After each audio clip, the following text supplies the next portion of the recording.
Okie dokie, Obi-Wan Kenobi. You guys ready for the second question for the maid giveaway? I'm sure you are. I will give you the question in just a few moments here. For those of you new to my channel, welcome. My name is Nessinator1. Welcome to my gaming channel. Feel free to leave a like. Feel free to leave a dislike. Feel free to subscribe, then unsubscribe, whatever. I hope you guys are entertained by the commentary and the gameplay at hand. Now, the gameplay that you guys are watching is me on the map Drift. This is one of the first times that I played Uplink, so yes, it is a rather older gameplay, but it does pertain to what I want to talk to you guys about, which is Uplink in itself. Now, of course, this is the first time we saw this playlist here on Advanced Warfare, and I think a lot of that, if not all of that, has to do with the exo movements in Advanced Warfare. Now, the exo movements make this playlist what it is. It's very enjoyable. If you guys have not played Uplink, give it a try. You just may enjoy it. It reminds me a lot about, you know, like playing basketball. It's a really fun playlist to play. Now, will we see this in future CODs? I doubt it. The only reason why, if they don't have exo movements, I don't see it playing the same. In Black Ops 3, we may see some kind of variation of Uplink, but I doubt we will see Uplink like you see it here on Advanced Warfare. And also, on a side note, if you guys have not watched MLG Pros play Uplink, you're cheating yourself. It is high-octane fun. It's a lot of fun to watch the pro players play Uplink. It's just a very, very fun and fast-paced playlist. Now, me being the first time that I'm playing it here, you can see I don't have the right class loadouts. I didn't know how to play the OBJ. You got to use overclock, have a speedster class and all that. So I figured, you know what? I'm just going to be a slayer. I'm just going to kill, kill, kill. So I put myself back in the enemy spawn here, trying to be a thorn in their side, take their attention off the ball carrier, be a distraction, and it worked out pretty well for us. We get a pretty good lead. Unfortunately, somehow, some way, the enemy team ties the game, comes back. I think we were up like 7-2. They come back, tie the game, take us to overtime, and they end up getting the W. I do drop a 40 bomb, but we still end up losing. It happens. It's Advanced Warfare. We all know that. And they just had a really good comeback. Reminds me, by the way, not to get off topic here, of my Los Angeles Clippers who lost last week. Now, I wasn't going to mention this, but I figured, you know what, I'm going to vent a little bit to you guys. You guys are my ears where I can just kind of let you guys know what I'm feeling, vent to you a little bit. I've been a Clippers fan for about, I would say, 15 years, and that's a lot of heartache, a lot of letdowns, a lot of just, you know, unfortunate things that happen with that team. And this season was not different than any other. I think this one, though, was a little bit more, I don't know how to say it. It was horrible, and it was disappointing, and it was a letdown. It was a big letdown. The Clippers were up 3-1 in the series. Houston comes back, wins 3 straight games. I don't think any loss was as bad as the one that they had Game 6 here in LA when they were up by 20 points, I think it was, with 7 minutes left. The Clippers couldn't buy a bucket. Houston Rockets come back, tie the game, and somehow end up winning by 20 points or something. So it was like a 40-point swing in 8 minutes. It was ridiculous. And I don't know. I don't even know if I want to root for the Clippers anymore. Again, I moved to LA in '96. I was always a Bulls fan, a Bears fan. A lot of my family was from Chicago. I wanted to root for an LA team since I was out here now.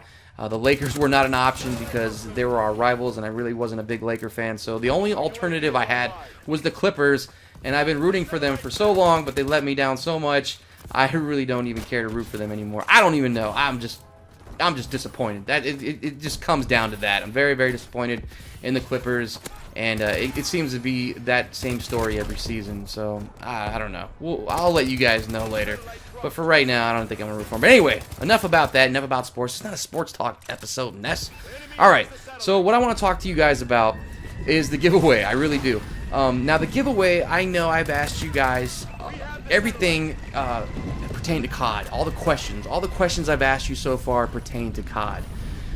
And I think I'm going to mix it up a little bit. I think I'm actually going to switch that style, that format up a little bit. I'm going to start asking you questions that pertain to pretty much everything. Not everything and anything, because obviously the things that will still have to be things that interest me. But I think I'll ask you questions about film, sports, history, other video games, whatever the case may be. I'm going to mix it up for you guys. And also, too, I was going to tell you guys, if you have any suggestions on type of questions or a question in itself, feel free to message me. I can kind of maybe take an idea from that and ask a different variation. But if you guys have any suggestions, let me know. This whole contest is still an experiment in progress. I'm having a lot of fun just building it. And in the end, I just want you guys to come to this channel and have fun playing it. I want it to be like a game show, you know. I might even ask some multiple choice questions from time to time and mix it up. Make it like Who Wants to Be a Millionaire, except I'm not giving away $1 million. I'm giving away free DLC. So let me know in the comment section if you guys have any ideas. But the question I'm going to ask you guys for question number 2 for the May giveaway will not pertain to Call of Duty. And here we go. Here is question number 2 for the May giveaway. It is a film question, actually, because I'm a big film buff. So here we go, guys. What movie was released in 1984, was the first movie with a PG-13 rating? Okay? I'm going to ask you guys again. What 1984 movie was the first movie released with a PG-13 rating? So if you guys know the answer to that, feel free to discuss it in the comments. Feel free to keep it to yourself, whatever your style may be.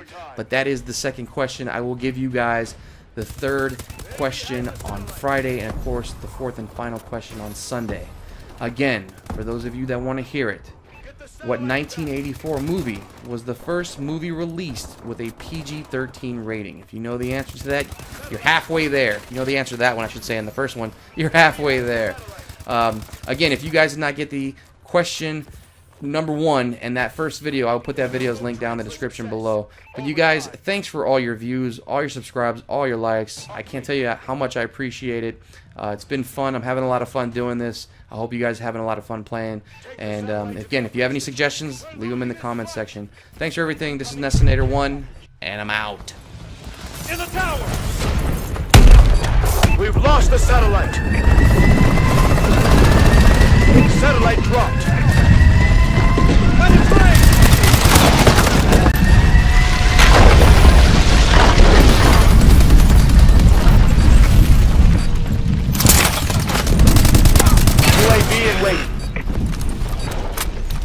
Our UAV is online. We have the satellite. We got torn up out there. Bring it next time.